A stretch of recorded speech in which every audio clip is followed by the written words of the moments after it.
¿Has soñado alguna vez con escribir un libro? ¿Contar una historia? ¿Compartir una vivencia? ¿O publicar una novela?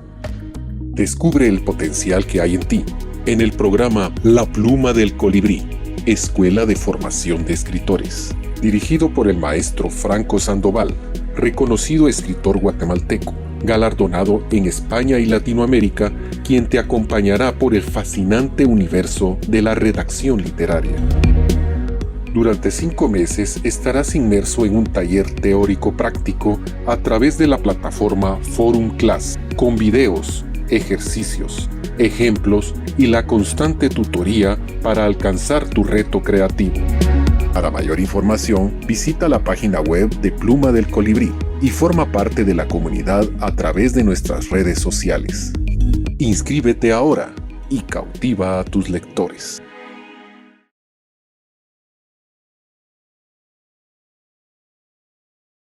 Y bueno, no quiero dejar pasar este momento para indicar siempre que esta actividad está desarrollada gracias a ADESCA, el aporte para la descentralización cultural. Esta actividad, como las otras dos que estamos llevando a cabo en estas jornadas, pues es gracias a la actividad, al compromiso de ADESCA con nosotros en llevar a cabo esta actividad. Así que voy a darle la palabra al maestro Franco Sandoval. Ahora lo vamos a ver en cámara. Recuérdense que estamos transmitiendo desde, ¿verdad? Acá en la zona 1 de la capital. Y en este momento, pues, vamos a ver al maestro Sandoval. Con nosotros va a estar, está, tal maestro, ya puede saludar a cámara. Bienvenido, buenas noches. Buenas noches a todos. Esta vez vamos a platicar de dos temas que sospecho que uno de ellos les es muy familiar a todo el mundo y el otro sospechosamente infamiliar a todo el mundo. Lo primero, la novela. ¿Quién no tiene asociaciones, memorias, recuerdos? Buenos, la mayoría, espero, y algunos probablemente no tan buenos, ya diré por qué, sobre la novela. Y el otro tema que tal vez les suene un poquito abstruso, difícil, enredado, por ahora, pero que la expectativa es que dentro de unos 50 minutos, cualquiera de quien nos está observando diga, ahora entiendo, y lo que quiero escribir no es tal cosa, sino una novela. O no quiero escribir tal otra cosa, sino un ensayo. Empecemos hablando un poquito de generalidades sobre lo conocido, la novela. Yo creo que la novela está asociada para la mayoría a obligación de leer, porque ¿quién no fue durante la secundaria y varios años de la universidad, dependiendo de la carrera que se estudia, obligado bajo la sentencia de que si no, perdía la zona, perdía el curso, no tenía notas, si no leía tal novela y hacía después un resumen, unas pruebas? Así que desdichadamente la novela pues tiene esa manchita negativa de la obligación. A mí mismo me pasó con novelas como María de Jorge Isaacs en los primeros años de la secundaria y había que memorizarla, había que juntarse para leerlo, había que hablar con los que lo leyeron antes y mejor y entendieron, pasame de qué se trata, aclarame. Y también otras obras fundamentales como El Quijote, por ejemplo, El Señor Presidente, que seguramente también fue una obligación. La gracia es que esas novelas que leímos por obligación, después las releamos por gusto. Y entonces sí, surge el verdadero sabor, el placer de la lectura. Hablemos más técnicamente de qué es una novela, qué hay adentro de una novela, qué caracteriza la novela. Ese género que es, como dicen algunos, el saco, el bolsón donde todo cabe, es una idea que puede sonar un poquito extraña. ¿Por qué? Lo aclaro enseguida. En una novela, el autor, que se vale de un narrador, que es el que pone el frente de batalla. Yo puedo ser el autor, pero no necesariamente soy el narrador. Por ejemplo, en una obra que he escrito, que se llama Amores Arruinados, el autor soy yo, pero el narrador es un arqueólogo que yo invento, que va dando cuenta de cómo hizo descubrimientos en el área maya. Por supuesto, absoluta ficción, pero eso quiere decir que yo me documenté mucho como autor para darle la palabra a este narrador, y él ahí tuvo amores, tuvo desventuras, tuvo sustos, encuentro con serpientes en la selva, etcétera, etcétera. Entonces, aprovecho para hacer esa distinción entre autor, el nombre verdadero, y narrador, el que está dando su punto de vista para hacer el relato de aquel asunto que nos interesa. Entonces, esta es una de las técnicas fundamentales que todo el que espera escribir una novela tiene que tener muy clara. Ok, yo soy el autor, pero ¿quién va a ser el narrador? Eso lo vemos con mucho detalle en el transcurso de La pluma del colibrí, el taller, para tener esa claridad de, después de decir yo quiero escribir sobre tal cosa, bueno, ¿quién va a ser el que se saca eso? Pone su frente de la pluma o la computadora. Recursos hay múltiples. Hay autores que reproducen cartas dentro de una novela. Hay autores que utilizan hasta fotografías. Hay autores que introducen memorias del pasado. Hay autores que dentro del relato recurren a cosas que a uno le puede parecer estrambóticas, cruce de personajes que narran. En fin, la novela es el género más abierto, el género más polifacético, y una cosa que a mí me gusta decir, escribir una novela es una carrera de larga distancia, de 42 punto algo kilómetros. No es ese mi deporte, así que me puedo equivocar en la distancia exacta. El punto es que requiere paciencia, mucha persistencia, que es distinto, mucha investigación, mucha documentación. En una palabra, mucho acercarse a la vida. Y en el transcurso de ese largo tiempo que toma escribir una novela, hay testimonios de obras que han pasado hasta 30 años antes de publicarse. Yo en ese caso doy testimonio de esta novela, que es la que mejor y más lujosamente me han editado a mí en España, después de ser finalista de un concurso de novela histórica, que es un poco mi especialidad, entre 462 obras. No fui el primer lugar, sino de los 5 finalistas. Y eso mereció una publicación que es un verdadero lujo, un verdadero orgullo, que se editen con esta calidad editorial las obras. También se podría hacer en Guatemala, cuesta un poquito más de plata y recursos, por supuesto. Lo que quiero decir es que esta novela tiene detrás, antes de ser publicada, 18 años de trabajo. Es más, antes de llamarse La Última Batalla, tenía otro nombre, se llamaba Bartolomé sin compañía, porque se trata de Bartolomé de las Casas. Y pues antes gané un concurso en Guatemala también, pero una obra que a mí no me dejó satisfecho, la seguí trabajando. Llevaba apenas 5 años de trabajarla cuando fue la primera edición, se hizo aquí la publicación por Artemis, y luego muchos años más. Y en ese ínterin, uno aprovecha sus viajes para decir, este dato no lo tenía. Este discurso de Bartolomé, este pleito de Fray Bartolomé, no lo tenía. Y uno va incorporando. ¿De qué manera? Y la técnica va cambiando. Por ejemplo, uno el capítulo 5 dice, no, con este capítulo, porque tiene algo de humorismo, voy a empezar, porque quiero enganchar a los lectores con esta forma de presentar. Yo lo hice exactamente así. Los 2 custodios de Bartolomé de las Casas, es ficción mía, no es que pasó así en la realidad. En el aposento donde él ya inconsciente prácticamente estaba muriendo, la novela son las últimas 24 horas de vida de Bartolomé de las Casas. Entonces, a mí se me ocurrió que empezaría con los 2 custodios de él ya cansados de ver que no se muere Bartolomé. Ojo, es un poco duro decir esto, se ponen a echarse sus traguitos a pesar de que son curas. Y estos tintes no es que se me ocurrieron al principio, sino fueron surgiendo con la idea de, bueno, ¿cómo hacer para que que es un cura serio, le esté llamando la atención al otro, porque el otro está pasando de tragos? Y ahí está el tercero en discordia, que es el propio Bartolomé, tirado en su camastrón, ya solo haciendo señales de ojos y cosas antes de morir.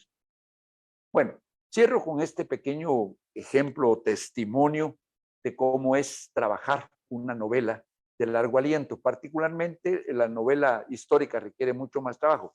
Pero ojo, si hablamos de novelas, hay que decir que hay una gran diversidad.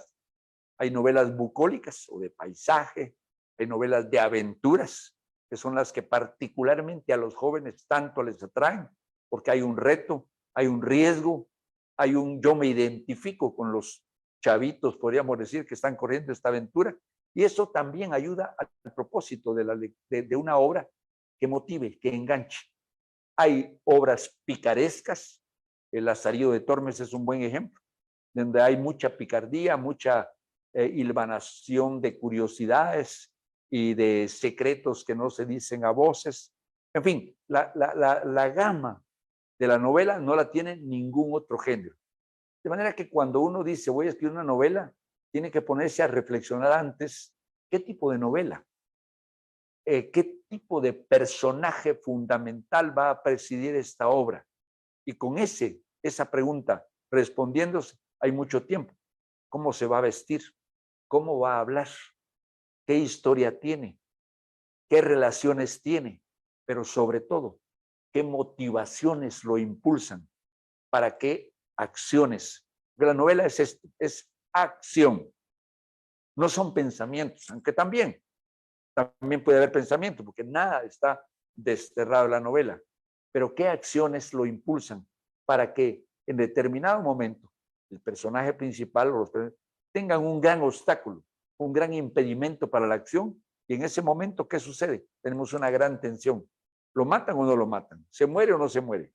Básicamente el factor muerte juega un papel muy importante en el desarrollo de una novela. La intriga, como se llama técnicamente, es fundamental. Quien no desarrolla una intriga en forma progresiva, como que si fuera una montaña que uno va subiendo a ella, el lector se le va a aburrir, se le va a cansar, va a perder el interés. Y después ya viene el descenso, ya el último 20%, podríamos decir, de la obra, ya es un descenso para buscar un desenlace. Así que la novela pues es como un costurero en donde todo cabe. La tela recién cortada, la tela recién empezada, los hilos, los botones, los alfileres, todo. Los diferentes recursos del novelista. Por eso es tan importante formarse, aprender las técnicas de creación literaria. Y cuando digo las técnicas de creación literaria, automáticamente tengo que remitirme a decir que la literatura es un arte, igualito que la música, igualito que la pintura, igualita que las diferentes artes. La literatura en general y la novela muy en particular es una obra de arte. Esto quiere decir cánones de belleza. Y cuando digo cánones o ejemplos mayúsculos de belleza, estoy sugiriendo la importancia, la imperativa necesidad de consultar y leer a los grandes maestros, en particular aquellos que tienen que ver con la temática o la técnica que yo voy a utilizar. Si yo voy a escribir una novela de aventuras para jovencitos, lo que procede es que lea obras que tienen que ver con jovencitos.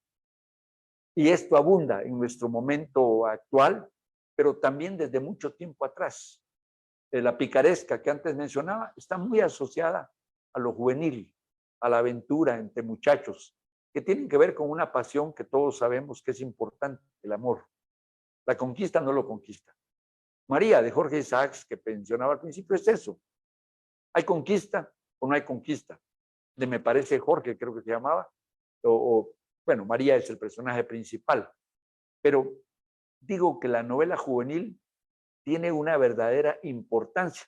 Quizás en este caso me remito y quizás debo disculparme porque hay un poquito de egolatría en esto que viene con este segundo testimonio. En esta novela, que tiene un título que probablemente parezca un poquito curioso e imposible en la realidad, Cosecha de colibrís, es fruto de un trabajo arduo.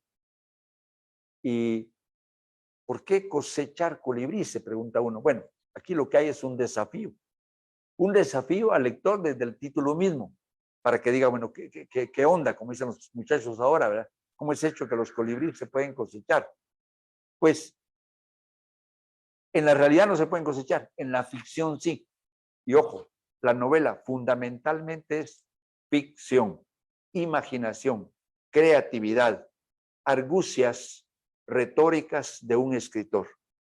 En este caso, Cosecha de Colibríes, que por cierto fue la novela juvenil o triunfadora del certamen juvenil del Ministerio de Cultura de hace 3 años, pues es el relato de 2 muchachos que a la luz de la muerte del abuelo de uno de ellos, ojo, la nota fúnebre pesa, conquista corazones, atrae, genera intriga. El abuelo fue quien estimuló a estos muchachos a capturar, reproducir, negociar colibríes. Pero lo importante es que en medio de este truco literario, estos chicos en la escuela generan una serie de intrigas. ¿Por qué compra este una bicicleta y el otro compra una moto? ¿De dónde sacan los recursos de la venta de los colibríes? ¿Y a dónde van? Van a descubrir ruinas, van a descubrir zacatales donde están a punto de que una serpiente los muerda, etcétera. La aventura. La aventura es muy sinónimo de novela juvenil. Entonces, a veces uno tiene motivos, y voy a confesar el gran motivo que está detrás de esta novelita. Yo soy el 10º hijo de una familia grande. Tengo un gran amigo, pero que en realidad es mi hermano, uno de mis hermanos mayores, obviamente soy el último, que es veterinario. Y él me ha llevado mucho a las fincas, a diferentes lugares. Y él me estimuló a siempre seguir estudiando, a esto, a lo otro. Él se fue a estudiar aquí, tuvo becas allá, fue a Alemania, fue a Estados Unidos a especializarse. Entonces él, que era mi consejero, porque mi padre estaba un poco ausente, yo tuve, a través de esa experiencia de un hermano que me estimulaba, dije, este hermano yo lo voy a convertir en mi abuelo, lo cual no es cierto, obviamente, si es mi hermano no puede ser mi abuelo. Entonces uno en la vida tiene motivaciones de este tipo y los personajes nacen de la vida real, pero uno, autor convertido en narrador, lo transforma. Aquí no aparece el nombre de mi hermano, aquí no aparece lo que exactamente él hace, simplemente que de ahí nace, pero la creatividad de uno lo lleva por senderos y caminos distintos y distantes. El punto es que esa palabra tan famosa de la inspiración es importante, es interesante, pero yo diría que no vale más del 10% en la creación literaria y en la novela en particular. Lo que cuenta es el trabajo, la constancia, la investigación, la documentación, la prueba, la corrección, sobre todo insisto mucho en la corrección. Yo lo que escribo hoy lo reviso mañana y quizá mañana no escribo. Y como decía un famoso escritor, Jorge Luis Borges, yo más que escribir, reescribo, decía él, haciendo alusión a esta importante disciplina de la creación literaria. Y aunque él no era novelista, nadie puede asegurar si era cuentista, ensayista, era qué, porque mezcló los géneros. En fin, les he dado testimonios pues, de estos 2 tipos de trabajos que he hecho dentro de muchos otros. Y les cuento, por ejemplo, otro par de aventuras en esta línea. Creo que todos recordarán a un cura muy famoso, tal vez el cura más famoso que ha tenido Guatemala. Si le preguntara a Victorio, fácilmente surgiría la palabra de el padre Chemita. Pues yo que apenas lo conocí un poco, me fui a meter a la Hemeroteca Nacional, donde se guardan libros y sobre todo revistas y sobre todo periódicos de la época. Él murió, me recuerdo bien, espero, 2006, y justamente el mismo día que encontraron a Saddam Hussein. Fíjense ustedes la coincidencia. Esto es importante porque uno juega con esas notas. ¿Qué tiene que ver en la vida real Saddam Hussein con el padre Chemita? Nada, simplemente la coincidencia temporal. Pero ojo, ahí viene el secreto del escritor. ¿Cómo vinculo estos dos hechos que están de por sí desconectados? Bueno, por ahí empezó mi intriga para escribir una novela que se llamará, cuando se publique el año entrante, ¿Quién mató al padre Chemita? Importante, que ni el Ministerio Público, ni los juzgados, ni los departamentos de justicia de aquí y de allá han resuelto. ¿Por qué? No me lo pregunten a mí, no me importa. Porque mi estrategia fue, yo, ¿qué voy a hacer? Voy a dar esa respuesta. Corro riesgos, ¿sí? Grandes riesgos, a menos que publique con el nombre de Juan Pérez esta novela, lo cual tampoco se vale. Entonces vine y creé lo que se llamaría una estrategia narrativa para esa novela. Y desde un principio me impuse la idea de que yo iba a dar pistas sobre quienes posiblemente asesinaron al padre Chemita. Y dije, bueno, entonces voy a dividir el libro, esta novela, en diferentes capítulos. Y en cada capítulo, el lector va a concluir, estos fueron los que lo mataron. Y se queda con esa idea, pero después de un día o de tomarse un refresco, o 3 cafés o una cerveza, dicen, voy a leer el capítulo 2. Pero en el capítulo 2 resulta que no fue probablemente quien decía en el capítulo 1, sino otro personaje. Y por supuesto se da toda una serie de historias que vinculan al padre Chemita con esto. Y así pasan los diferentes, me parece que son 7 u 8 capítulos, hasta el extremo, para sintetizar, que al final dicen, bueno, que fue la guerrilla la que lo mató. Pero ese fue en el penúltimo capítulo. Y en el siguiente capítulo se da vuelta a la historia. No fue la guerrilla la que lo mató, aunque él se relata cómo él se encontró en ficción, repito que en ficción, a mí no me consta que él ha tenido encuentros con la guerrilla. En el último capítulo dice, no, fueron con los del otro bando, por X y Y circunstancias que eran los que lo mandaron a matar. Entonces, lo que quiero insistir más que con el ejemplo de esta particular novela, es la importancia de crear una estrategia narrativa. Y en términos de lo que son los ensayos, yo conociéndote desde hace mucho tiempo y a propósito de la temática que había señalado, desde los mayas que vos has escrito bastante, que te han cautivado, incluso uno de los libros fundamentales es acerca del Popol Vuh, que es un texto que cualquiera que queramos conocer el Popol Vuh a profundidad hay que leerlo. Y cuando hablabas de revoluciones, también hablabas en términos de la política, en términos de la democracia, que es también uno de los textos claves. Sí. Yo también te recuerdo cuando hacías un vínculo entre política y cultura, particularmente cultura maya, en encuentros internacionales de filosofía que teníamos con gente alrededor del mundo, claro. Y en ese sentido, yo lo que quisiera es que nos dijeras cómo ha sido en términos de la escritura del relato estos aspectos que vos has tenido en el desarrollo de una diversidad de obras que tenés. Gracias, bienvenido, notable y viejo amigo, aunque no veteranos ni vos ni yo, porque estudiamos juntos un doctorado en filosofía y ahí nos conocimos y polemizamos bastante alrededor de un café, o nunca hubo cervezas hasta donde yo recuerdo. Lo que mencionaste en relación al ensayo, yo diría que efectivamente yo tuve una perfecta excusa para escribir ensayos, porque dije, mis tesis van a ser libros, una decisión muy personal de un patojo de ratón de biblioteca, ¿verdad?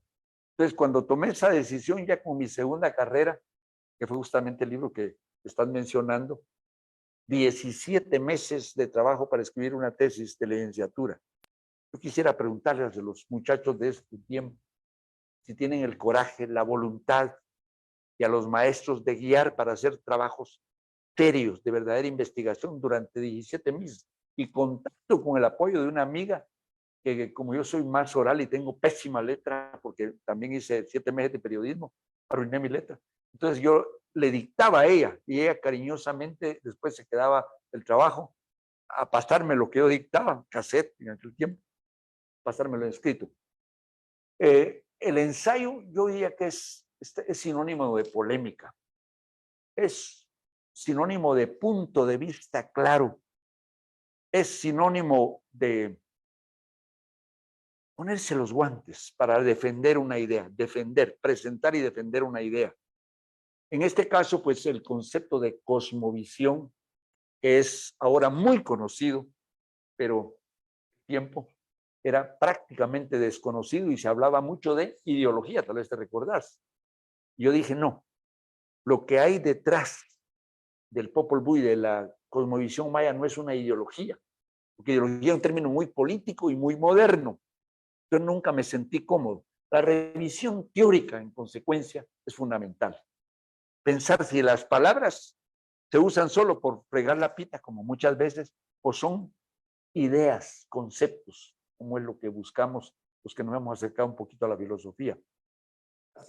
Y yo tengo otra, ahí vinculé con mis estudios previos de antropología, en donde yo defiendo una tesis que también comparto pública y la defiendo con nitidez y claridad absoluta. Hay que tener un método. ¿Por qué digo esto? Porque los ensayos creen que es tirar ideas. También se me ocurre que, bueno, a mí se me ocurre que estiro la mano y agarro la luna. No es así, ¿verdad? No hay un método, y si hay un método, no probás que esto es cierto.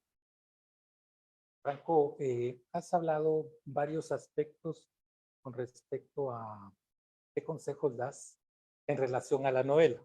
Efectivamente. ¿Nos podrías hacer una síntesis de aquellos aspectos que son más relevantes? Sí, y es difícil porque la novela es tan ambiciosa, es el género ambicioso por excelencia.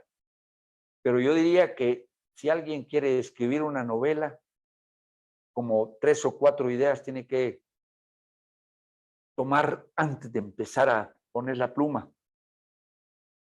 Primero, desarrollar el proyecto. ¿Sobre quién voy a escribir?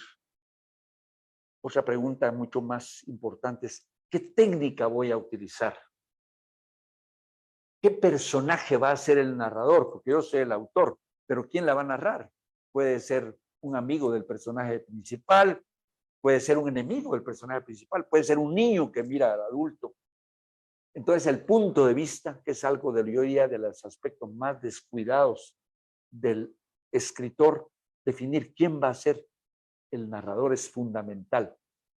Yo cuando escribo novelas te cuento que hago una lista de aspectos que debe caracterizar mi novela.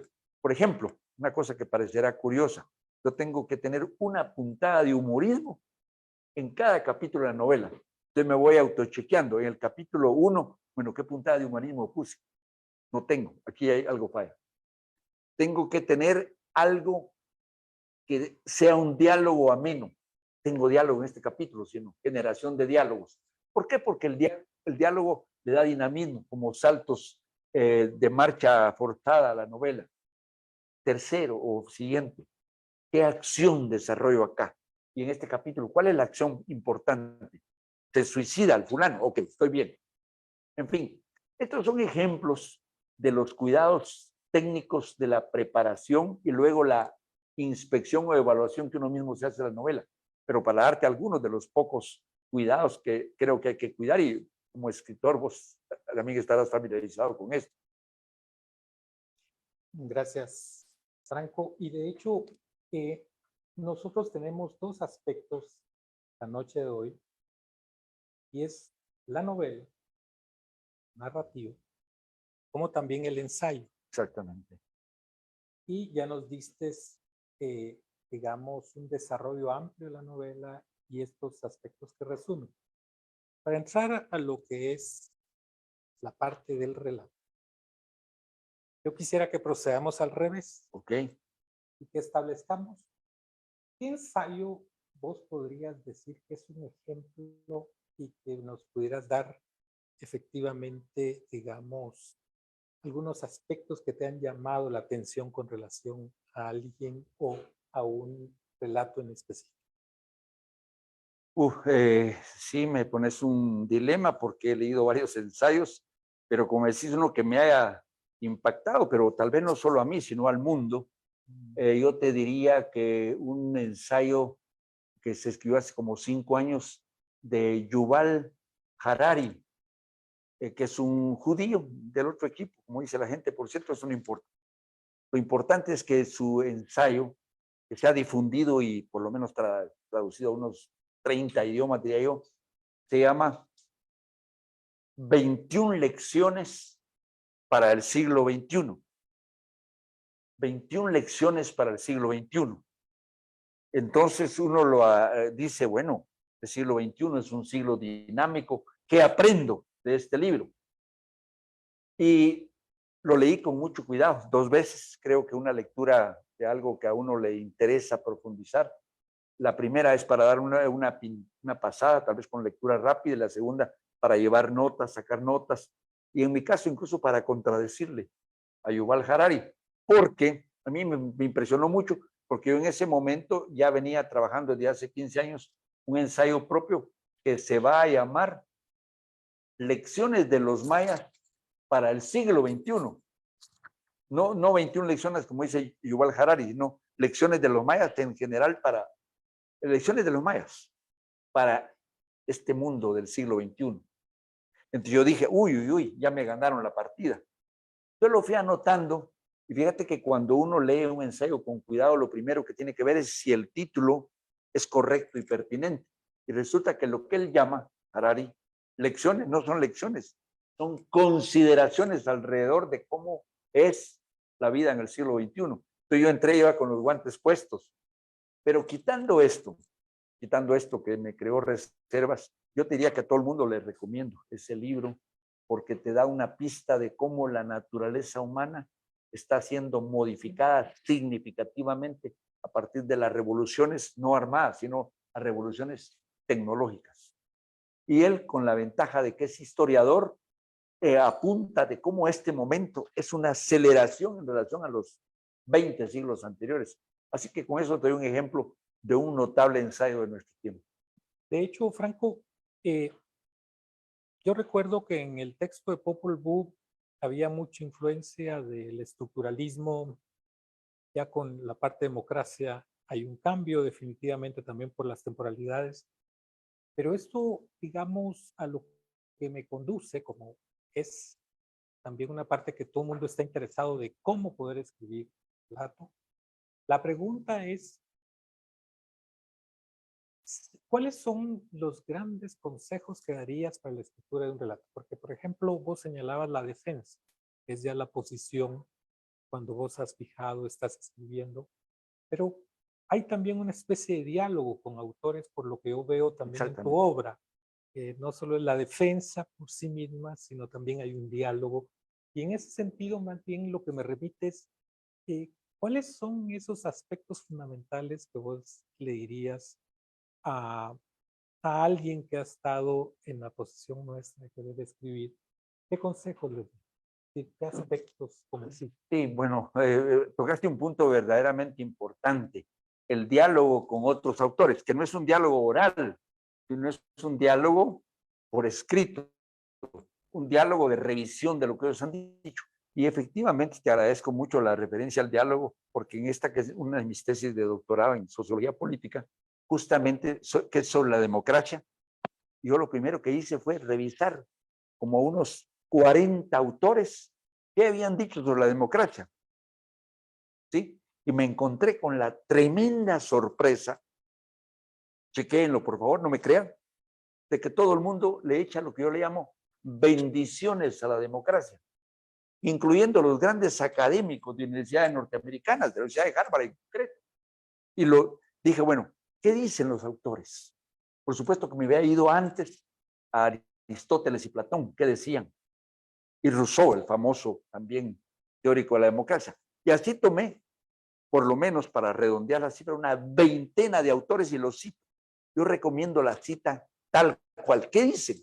No qué es lo que yo creo que dijeron. No, eso no es respetar a los autores. Ese diálogo tiene que ser respetuoso. Entonces yo cito acá, por lo menos como digo, una veintena. Sartori, para decirte un ejemplo de los sagrados autores sobre la democracia. Y bueno, y mi tarea fue decir, señores, perdónenme, ustedes están hablando, no quisiera decir la palabra que empieza con B y termina con S. Espero que se la pueden imaginar todos. Digamos que bobadas, pero no es bobadas, sino más fuerte que bobadas. Con la democracia. En la realidad, lo que acontece después de ver las los acontecimientos de los diferentes países y en particular Guatemala, pero yo soy muy globalizado, es una democracia electoral. El adjetivo es fundamental. Y de ahí surgen muchos otros adjetivos a eso que le llaman votaciones. Perdónenme, las votaciones son una cosa, ni siquiera estoy diciendo elecciones. Entonces, mi tesis es fuerte, es dura, es como después tal vez no sé si estás enterado, que después reduje esta tesis a un ensayo más corto, porque del trabajo base uno hace otros. Y participé en un concurso de ensayo, algo así que convocó la Feria del Libro y el Ministerio de Cultura de La Habana. También fue finalista. Yo tengo vocación de finalista. No me deje el premio a algunos. Pero bueno, y allá lo que planteo con otro título es la democracia, el gran mito de nuestro tiempo. Que hay una idea fuerte. Hoy me pongo los guantes contra todos los políticos y todos los intelectuales, incluyendo los de las universidades, y acá y de todo el mundo, para decirle, miren, perdónenme, están engañando al mundo. Eso entonces responde a mi manera, tu inquietud que me pareció muy sana de esto del diálogo. Y de la lectura de autores, porque uno no está ajeno al mundo, uno no le podía ocurrir los 100 años de soledad que descubren a los 100 años de la redondez de la fe. Pero el punto también va referido a esto. Cuando escribís un relato en contraste con la novela, sí es necesario primero una planificación, es decir, ¿cuáles son esas experiencias que vos tenés cuando escribís un relato? Es decir, ¿qué le dirías a alguien? Mire, para escribir un relato, mis consejos son A, B, C. El relato le está llamando ahorita al ensayo, Sí, al ¿verdad? Por ensayo, contraste. sí, Bueno, la gran diferencia, para tener bien clara la idea, es que mientras la novela es ficción, el ensayo es no ficción, es aterrizaje en la tierra, ¿sí? Y generalmente hay una búsqueda de soluciones, ¿sí? Hay una idea del mundo sería mejor, sí, tal cosa. Hay siempre esa, como detrás del ensayista está ese sueño, esa idea, contribuir a que la vida sea mejor. Algunos la tienen muy clara. Y yo ahí lo que te digo es que lo mejor es leer a los grandes maestros del ensayo. Por supuesto que yo los tengo y los comparto sin ningún temor. Por ejemplo, José Ortega y Gasset, El hombre masa, es un libro fundamental. Pero si queremos reducirnos a tiempos más recientes, ahora que todo el mundo habla de cambio climático y cosas de esas, yo, por ejemplo, un gran ensayo es la tesis del Club de Roma del año 1973, como se llama Los límites del crecimiento. Dijeron ellos hace 40 años o más, lo que ahora están los ministros de ambiente de todo el mundo queriendo hacer. Se los advirtieron, el Club de Roma, que era un grupo de intelectuales, ese tipo de cosas.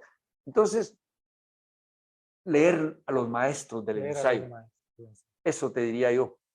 Si quieren uno más actual, que yo admiro muchísimo, lamentablemente se suicidó en Brasil, Stefan Zweig. Para mí Stefan Zweig es un maestro.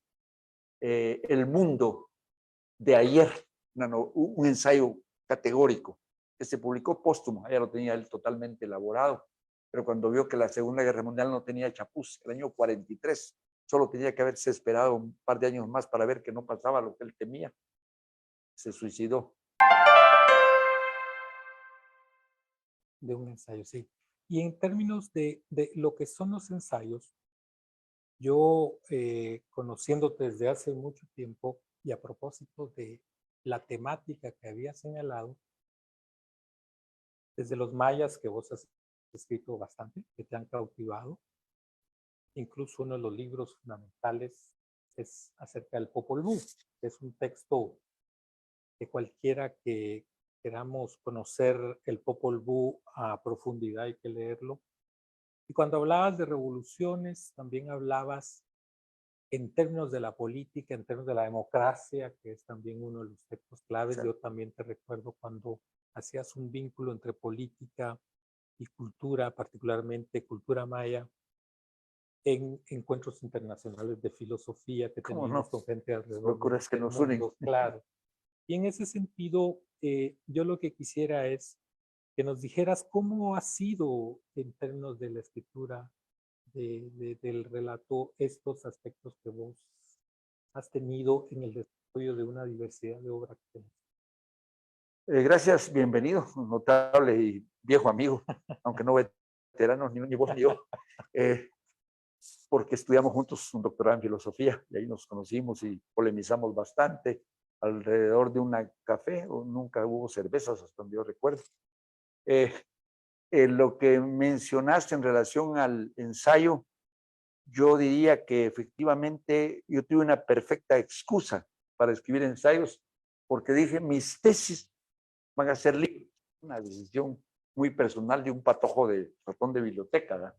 Entonces, cuando tomé esa decisión ya con mi segunda carrera, que fue justamente el libro que estás mencionando, 17 meses de trabajo para escribir una tesis de licenciatura.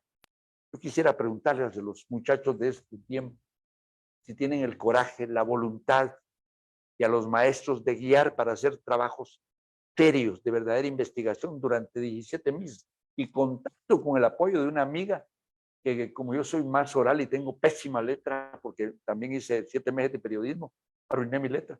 Entonces yo le dictaba a ella y ella cariñosamente después se quedaba el trabajo a pasarme lo que yo dictaba, cassette en aquel tiempo, pasármelo en escrito.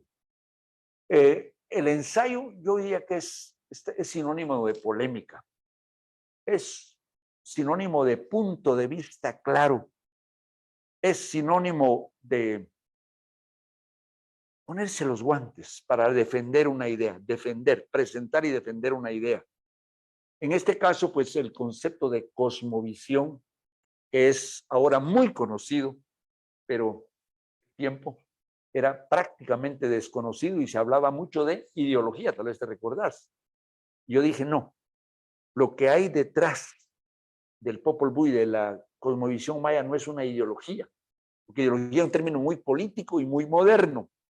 Yo nunca me sentí cómodo. La revisión teórica, en consecuencia, es fundamental. Pensar si las palabras se usan solo por fregar la pita, como muchas veces, o son ideas, conceptos, como es lo que buscamos los que nos hemos acercado un poquito a la filosofía. Y yo tengo otra, ahí vinculé con mis estudios previos de antropología, en donde yo defiendo una tesis que también comparto pública y la defiendo con nitidez y claridad absoluta. Hay que tener un método. ¿Por qué digo esto? Porque los ensayos creen que es tirar ideas. También se me ocurre que, bueno, a mí se me ocurre que estiro la mano y agarro la luna. No es así, ¿verdad? No hay un método, y si hay un método, no probás que eso es cierto. De hecho, Franco, yo recuerdo que en el texto de Popol Vuh había mucha influencia del estructuralismo. Ya con la parte de democracia hay un cambio definitivamente también por las temporalidades. Pero esto, digamos, a lo que me conduce, como es también una parte que todo el mundo está interesado de cómo poder escribir relato. La pregunta es, ¿cuáles son los grandes consejos que darías para la escritura de un relato? Porque, por ejemplo, vos señalabas la defensa, que es ya la posición cuando vos has fijado, estás escribiendo, pero hay también una especie de diálogo con autores, por lo que yo veo también en tu obra. No solo es la defensa por sí misma, sino también hay un diálogo. Y en ese sentido, más bien lo que me remite es, ¿cuáles son esos aspectos fundamentales que vos le dirías a alguien que ha estado en la posición nuestra de querer escribir? ¿Qué consejos les das? ¿Qué aspectos como sí? Sí, bueno, tocaste un punto verdaderamente importante, el diálogo con otros autores, que no es un diálogo oral, sino es un diálogo por escrito, un diálogo de revisión de lo que ellos han dicho. Y efectivamente te agradezco mucho la referencia al diálogo, porque en esta que es una de mis tesis de doctorado en sociología política, justamente que es sobre la democracia, yo lo primero que hice fue revisar como unos 40 autores que habían dicho sobre la democracia. ¿Sí? Y me encontré con la tremenda sorpresa, chequéenlo por favor, no me crean, de que todo el mundo le echa lo que yo le llamo bendiciones a la democracia, incluyendo los grandes académicos de universidades norteamericanas, de la Universidad de Harvard en concreto. Y dije, bueno, ¿qué dicen los autores? Por supuesto que me había ido antes a Aristóteles y Platón, ¿qué decían? Y Rousseau, el famoso también teórico de la democracia. Y así tomé, por lo menos para redondear la cifra, una veintena de autores y los cito. Yo recomiendo la cita tal cual. ¿Qué dicen? No qué es lo que yo creo que dijeron. No, eso no es respetar a los autores. Ese diálogo tiene que ser respetuoso. Entonces yo cito acá, por lo menos como digo, una veintena. Sartori, para decirte un ejemplo de los sagrados autores sobre la democracia. Y bueno, y mi tarea fue decir, señores, perdónenme, ustedes están hablando, no quisiera decir la palabra que empieza con B y termina con S. Espero que se la pueden imaginar todos. Digamos que bobadas, pero no es bobadas, sino más fuerte que bobadas. Con la democracia. En la realidad, lo que acontece después de ver los acontecimientos de los diferentes países, y en particular Guatemala, pero yo soy muy globalizado, es una democracia electoral. El adjetivo es fundamental. Y de ahí surgen muchos otros adjetivos a eso que le llaman votaciones. Perdónenme, las votaciones son una cosa, ni siquiera estoy diciendo elecciones. Entonces, mi tesis es fuerte, es dura, es como después, tal vez no sé si estás enterado, que después reduje esta tesis a un ensayo más corto, porque del trabajo base uno hace otros. Y participé en un concurso de ensayo, algo así que convocó la Feria del Libro y el Ministerio de Cultura de La Habana. También fue finalista. Yo tengo vocación de finalista. No me deje el premio que algunos. Pero bueno. En ese sentido, vos mencionaste a Ortega y Gasset, y yo recuerdo que Ortega escribe uno de sus ensayos sobre el tema de nuestro tiempo. Exactamente. Y ahí habla sobre el tema de generaciones. En cierto sentido, había un desencanto con los esquemas generacionales que el propio Husserl también los tiene, y que es cuando escribe también La crisis de las ciencias europeas. Pero ellos lo que plantean es una especie de cambios generacionales y generaciones que pueden dar respuesta. En tu caso, has escrito a lo largo de toda tu experiencia, no solo en términos académicos, sino también como un intelectual. Así es. Además, vos tenés múltiples facetas que ayudan a complementar. Pero en términos de tiempo, desde que escribiste, por ejemplo, el Popol Vuh y después, por ejemplo, el encanto y desencanto de la democracia, así como otros ensayos que tenés, ya con la experiencia de los ensayos, ya en una época mucho más madura, ¿qué aspectos has cambiado o has reafirmado como elementos esenciales en la escritura del ensayo? Creo que como a todos, el enfoque reflexivo. Esto parecía, pero esa revisión de eso que se planteaba, uno se vuelve más crítico automáticamente al volverte más reflexivo y ver que las soluciones tiradas al azar no son tales. Entonces, eso te diría yo. Y, por ejemplo, si nos remitimos estos días con los colegas de la Primer Colibrí, compartíamos texto de un autor coreano que ahora está creando furor en Asia, que yo, por ejemplo, te cito 3 oraciones que él dice para dar ejemplo de cómo es la técnica del ensayo con vehemencia.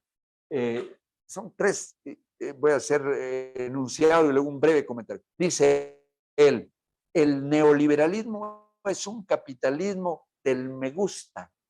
Te das cuenta que está hablando de esa simplicidad de me gusta. Ahora te venden me gusta. No se vale disrumpir las cosas. No se vale criticar las cosas. Todo el mundo se reduce a eso. Por supuesto, esta idea la desarrolla mucho más adelante. Es una síntesis que yo he hecho de su ensayo. Luego dice él, hoy nos ensarzamos a linchamientos digitales. Linchamientos digitales es un término muy interesante. Y nos lanzamos comentarios cargados de odio, pero al mismo tiempo olvidamos qué es la cólera. Insultamos, maldecimos, pero no nos encolerizamos. La cólera es una reivindicación, es una lucha. No luchamos ahora, simplemente tiramos, maldecimos. Tercera y última idea que te comparto. Ahora vamos a ver el nombre del autor que a mí no se me ha quedado. Creo que los compañeros de la parte digital nos la están proyectando. Dice, la competencia total y la absolutización del rendimiento erosionan a la comunidad. La creciente individualización, la pérdida de solidaridad y el narcisismo de las personas ahondan la angustia. ¿Te das cuenta cómo hasta rasgos psicológicos de la conducta contemporánea, este absoluto egocentrismo que priva hoy, tiene que ver con una serie de cosas como el capitalismo en concreto? Y es que él nos está poniendo en función de combate revolucionario, guerrillero. No, en combate intelectual, que es lo que caracteriza pues al ensayo. Yo entiendo que aquí algunos compañeros tenían algunas preguntas y dudas, según me dicen los compañeros de la parte digital. Y si te parece, la escuchamos, porque había inquietudes. Por favor. ¿Cuál sería fundamentalmente la diferencia entonces entre una tesis y un ensayo? Una tesis y un ensayo. Diferencias fundamentales no debiera haberla, pero como ahora el concepto de tesis se ha vuelto el reporte de una práctica, de una intervención, sí hay grandes diferencias, porque se vuelve un informe. La tesis, perdónenme, yo ahí tengo graves discrepancias con las universidades que han degradado el concepto de tesis. Entonces, hay abismales diferencias, diría yo, porque en tanto una es informe, sí, burocrático, resumido, y en tanto el ensayo es propuesta y defensa de ideas. Eso supone que los muchachos, antes de graduarse, tienen que pensar. Yo les pregunto, ¿de verdad los hacen pensar? Creo que no. No sé si alguien más tiene alguna pregunta. Porque de lo contrario, yo tengo una que va referida a... Porque hemos hablado de tu ejercicio como escritor, como novelista y como ensayista. Pero mi pregunta es, ¿qué proyectos tenés en ciernes? Porque yo tengo entendido que tenés muchas publicaciones pendientes. Y sobre todo, también como planteando, como rematando ya como conclusiones, no solo con, es decir, en términos de ensayo, ¿qué recomendaciones así como muy específicas darías adicionalmente a las que has dado? Bueno, efectivamente una persona inquieta, nadie lo puede agarrar, es como un ratón perverso que anda en el mundo, suelto. Ese quizás soy yo. Así que efectivamente tengo muchas novelas, muchos ensayos, poesía no. Poeta no soy, pero ojo, al decir esto quiero enfatizar un punto trascendental. La escritura debe estar cargada de poesía. Un ensayo que parece seco y muy realista debe estar cargado de buena prosa. Y la buena prosa cargada de buena poesía. ¿Qué quiero decir con buena poesía? El doble sentido. Aquello que se afirma, pero que tiene por lo menos 2 o 3 sentidos. Yo podría darte muchos ejemplos, si el tiempo lo permitiera, de cómo es hablar en ese doble sentido. Pero es, por ejemplo, si dijéramos, el mundo contemporáneo ha matado las raíces de la historia. Esa aparente afirmación que se me ocurrió ahorita, estoy diciendo cosas que se pueden interpretar de 2 o 3 maneras. Claro, mi tarea es mostrar que eso es cierto. Así que tengo efectivamente muchos proyectos y la pluma del colibrí va a dar un pequeño giro, porque en vez de yo dedicarme a producir, ahora vamos a empeñarnos a compartir inquietudes, experiencias, a animar a otros. Una meta, que en el lapso de 5 años inspiremos como mínimo 50 libros sobre cuento, sobre novela, sobre crónica o sobre ensayo. Así que en esas tareas estamos, mi querido amigo, bienvenido. Pues de verdad ha sido fascinante y sinceramente yo he conocido en distintas épocas de la vida Franco incluso con el tema de tesis en la Universidad Rafael Andívar, pero eso es, digamos, yo siempre lo he visto muy prolífico en términos de la vida académica, también en la parte básica de su trabajo con niñez, UNICEF, etcétera, etcétera. Me parece a mí que es una persona con una experiencia vasta y más allá de la experiencia es cómo se vive, cómo se reflexiona y sobre todo cómo se escribe esa experiencia. Para mí ha sido un placer poder compartir y poder dialogar con vos. Igualmente, No sé bienvenido. si querés dar a expresarte como algo final. Pues ahora, en este día que grabamos este webinar, tenemos la triste realidad de que hemos dado el adiós a un gran amigo, a un gran semiólogo, colega de esa disciplina también, que nos dejó, Ramiro McDonald. Nos dejó, era uno de los más entusiasmados y ya preinscritos para participar en este taller de formación de escritores. Él estaba inquieto, porque ¿por qué el atraso? ¿Por qué no empezamos? Así que hemos querido borrar de la conciencia ese dolor por la partida de Ramiro. Ese sería mi mensaje final. ¿Has soñado alguna vez con escribir un libro? ¿Contar una historia? ¿Compartir una vivencia? ¿O publicar una novela? Descubre el potencial que hay en ti en el programa La Pluma del Colibrí, Escuela de Formación de Escritores, dirigido por el maestro Franco Sandoval, reconocido escritor guatemalteco, galardonado en España y Latinoamérica, quien te acompañará por el fascinante universo de la redacción literaria. En un taller teórico práctico a través de la plataforma Forum Class, con videos, ejercicios, ejemplos y la constante tutoría para alcanzar tu reto creativo. Para mayor información, visita la página web de Pluma del Colibrí y forma parte de la comunidad a través de nuestras redes sociales. Inscríbete ahora y cautiva a tus lectores.